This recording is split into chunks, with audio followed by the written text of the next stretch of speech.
pessoal, tudo bem? Estamos começando mais um programa Sabendo Direito. Meu nome é Ricardo Léo e iremos falar hoje sobre tutela, curatela, constelações familiares e adoção. A curatela é um instituto jurídico pelo qual o curador tem um encargo imposto pelo juiz de cuidar de interesse de outra que se encontra incapaz de fazê-lo. A nomeação do curador é feita pelo juiz, que estabelece conforme previsão legal as atribuições desse curador. Na curatela, uma pessoa maior de idade não pode ser menor de idade, porque senão seria a tutela, que logo em seguida falaremos com um dos nossos entrevistados. A curatela é o seguinte: o juiz ele designa alguém para cuidar de uma pessoa que não tem a capacidade plena de fazer suas funções civis. Nesse ponto, essa pessoa não pode, de maneira nenhuma, se eximir de não fazer aquilo que foi oficializado pelo juiz. Então, agora, dando continuidade à tutela e curatela, que são parecidos, a gente vai falar agora sobre a tutela. Iremos falar com o nosso entrevistado do dia, um dos nossos entrevistados do dia, que é o senhor Caio César. Olá, Caio César. Olá, Ricardo, tudo bem? Irei falar um pouco sobre a tutela. Tutela é uma atribuição dada ao juiz ao maior capaz para zelar, proteger e administrar os bens de um menor até que esse complete 18 anos. A tutela muitas vezes é utilizada no caso onde os pais desse menor estão falecidos ou ausentes, ou até mesmo nos casos que eles perderam a guarda sobre seus filhos. Esse maior ele tem o dever de cuidar, de educar, de ter todas as responsabilidades familiares com essa criança, até que ele complete 18 anos, como já foi dito. O que diferencia da curatela é a questão da idade, que no caso da tutela são menores de 18 anos. Na curatela são maiores de 18 anos incapazes. Dessa forma, até que eles se alcancem os 18 anos, se eles não forem capazes, a tutela não será mais necessária. Dessa forma, é possível que sejam tutor aqueles parentes, ou se caso não conheçam parentes ou não tenham algum, será a pessoa mais próxima do menor. Então, senhor Caio César, uma pergunta somente. Tem um prazo definido para a tutela? Claro, Ricardo. É necessário que após 2 anos seja renovada a tutela, podendo ser substituído o tutor, no caso de falecimento ou qualquer outro meio que impeça ele de ser o tutor. Obrigado, Caio César. Agora vamos falar sobre um assunto muito importante. Nós vamos falar sobre adoção com o senhor Ivan Cardoso. Olá, senhor Ivan Cardoso. Olá, Ricardo. No direito civil brasileiro, a adoção é o ato jurídico pelo qual uma criança ou adolescente é assumido permanentemente como filho por um casal ou uma pessoa.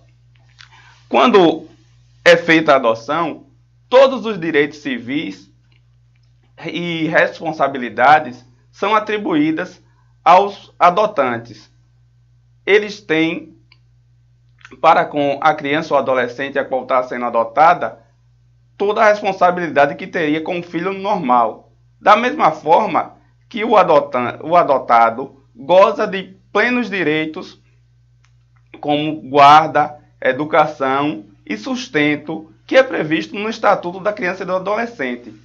Dessa forma, quando é feita a adoção, geralmente são crianças que estão em abrigos por diversos motivos, que foram abandonadas, na maioria das vezes foram abandonadas pelos pais, ou os pais já faleceram. Dessa forma, muitos casais que por diversos motivos não tiveram condições de terem filhos, ou que têm filhos, mas que desejam ter uma criança adotada, entram na fila num cadastro nacional de adoção e a partir daí são escolhidos para diversas etapas até que se conclua a adoção. As etapas mais importantes é o estudo social, na qual um assistente social vai na residência dos adotantes fazer a verificação se essas pessoas têm capacidade realmente de assumir aquela criança. Da mesma forma, é feita uma triagem psicológica também para ver como está psicologicamente os adotantes. No Brasil, tivemos um avanço muito grande no sentido de desburocratizar a adoção. E algumas medidas vêm sendo tomadas, como no ano de 2015 foi assegurado o direito de adoção para casais homoafetivos, que antes não poderiam adotar uma criança. Dessa forma, o legislador ele entende que a prioridade é que a criança seja colocada em um lar, em uma família. Então, gerou muitas adoções, as quais vêm dando um resultado muito positivo para a sociedade. Então é isso, pessoal. Como vimos agora com o nosso colega Ivan Cardoso, a adoção é um ato jurídico onde o Estado tenta proteger da melhor forma possível a criança ou adolescente. Agora vamos falar sobre um assunto muito importante, constelações familiares, uma forma bastante eficiente de resolução de conflito. Para falar sobre isso, vamos falar com quem entende do assunto. Vamos lá, senhor João Pedro Matos. Tudo bem, Ricardo? Obrigado pelo espaço do programa. E eu vou pedir até permissão para você, para eu poder me estender mais um pouco com os meus colegas, diante da complexidade do assunto, que é das constelações familiares. Então, pessoal, a história da nossa família, ela nos pertence. A história da nossa família é quem nós somos, é a nossa personalidade. E é o que nos faz, tanto no meio social quanto no nosso meio profissional. E a constelação familiar, ela busca meios dentro do próprio sistema familiar de resolver esses conflitos. E ela é uma abordagem da psicoterapia, que ela foi criada por um alemão chamado Bert Hellinger, que ele, durante anos, passou estudando famílias, empresas e organizações ao redor do mundo. E com esses estudos, ele aprendeu e deduziu que mais de 50% dos conflitos surgem no sistema familiar. E com essas experiências ele abordou 3 importantes leis essas naturais, que regem essas relações familiares, que ele gosta de chamar como ordens do amor. Ele se intitula em 3, não tem basicamente uma ordem, mas eu vou explanar para vocês aqui numa ordem que você não deve levar em conta, sendo que seja essa. A de pertencimento, a do equilíbrio entre dar e receber, e a hierárquica. A de pertencimento diz o seguinte, diz que todos têm o direito de permanecer nessa família. Explanando é que não importa o que o indivíduo venha a fazer ou de que forma ele seja julgado, como errado, como pecaminoso, como culpável, ele sempre tem o direito de permanecer na família. Ou seja, é uma questão de sempre perdoar. Mesmo que isso acabe fazendo com que ele se afaste da família ou com que ele seja mal visto por esse meio durante um determinado tempo, ele não pode ser excluído dessa família, ele não pode se sentir excluído dessa família. Uma outra questão interessante é a questão do equilíbrio entre dar e receber, que é bem simples. Um dá, o outro recebe. É uma questão entre que aquela pessoa que deu, que doou, a pessoa que recebeu, de certa forma, fica agradecida e fica em dívida, que aí depois dá novamente. É um ciclo que faz com que gere uma solução de conflitos baseado na confiança e no amor. Por exemplo, na relação dos pais. Os pais, eles são os doadores e os filhos são os receptores. Os pais dão naquela formação do filho e o filho tem que devolver de que forma? O filho tem que devolver da forma como se fosse assim, estudando, como se fosse crescendo na vida, para assim poder devolver aos pais futuramente. E seria mais viável se a gente fosse ao extremo disso. Qual é o nosso maior bem que nos é dado pelos nossos pais? É o bem da vida, que já seria um dos maiores motivos para sermos agradecidos, ou pelo menos tentarmos sermos agradecidos aos nossos pais, por conta desse maior bem que é o bem da vida. Por último, é a questão hierárquica, que se diz o seguinte, é uma questão entre que os primeiros, eles devem ser tratados como tal.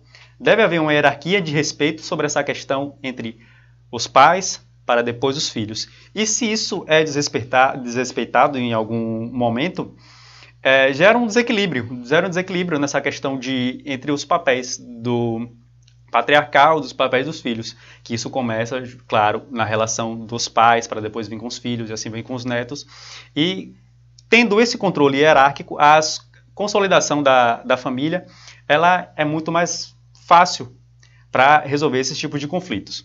Então, na questão das constelações familiares, com essas 3 dinâmicas na prática, de forma vivencial, o terapeuta ele consegue chegar em um meio para fazer uma mediação entre esses conflitantes, que pode solucionar brigas entre o casal, na questão do relacionamento do casal, pode sanar problemas com os filhos, todos os tipos de vício, problemas emocionais, problemas até mesmo físicos, podem ser amenizados ou até mesmo sanados com esse tipo de terapia, em que o terapeuta ele se expõe a passo tratar dessas formas, desses conflitos, atribuindo essas ordens do amor. Ricardo. Então, senhor João Pedro Matos, você está dizendo que as constelações familiares transcendem a ideia do jurídico? Não, não é bem transcendem, mas a questão, você que por ser meu colega deve entender muito que o jurídico ele está muito amarrotado. Nós vemos muitos casos por aí que necessariamente não teriam necessidade de chegar ao banco jurídico, que poderiam ser resolvidos em meio a esse tipo de terapia, essa mediação antes de você ter o seu problema levado, uma criação de uma lide, por assim dizer. Se você chega em um conflito, você está realmente brigando com essa pessoa ao ponto de você querer levá-la ao jurídico, você pode muito bem resolver sem essa necessidade de você constituir um problema, uma lide, porque a gente sabe o quão dificultoso é essa questão processual de você levar esse problema ao juiz, e nosso sistema jurídico está abarrotado de coisas que poderiam ter sido solucionadas com a simples mediação dessa, simplesmente motivada a conversa e a dinâmica feita com esse terapeuta para a solução desses casos. Então, pessoal, nosso programa vai ficando por aqui. Falamos hoje com os especialistas Caio César, Ivan Cardoso e João Pedro sobre tutela, curatela, constelações familiares e adoção. E teremos outros programas para falarmos mais sobre o ramo jurídico, que é um ramo muito extenso. E lembre-se sempre, liberdade é o direito de fazer tudo o que a lei permite.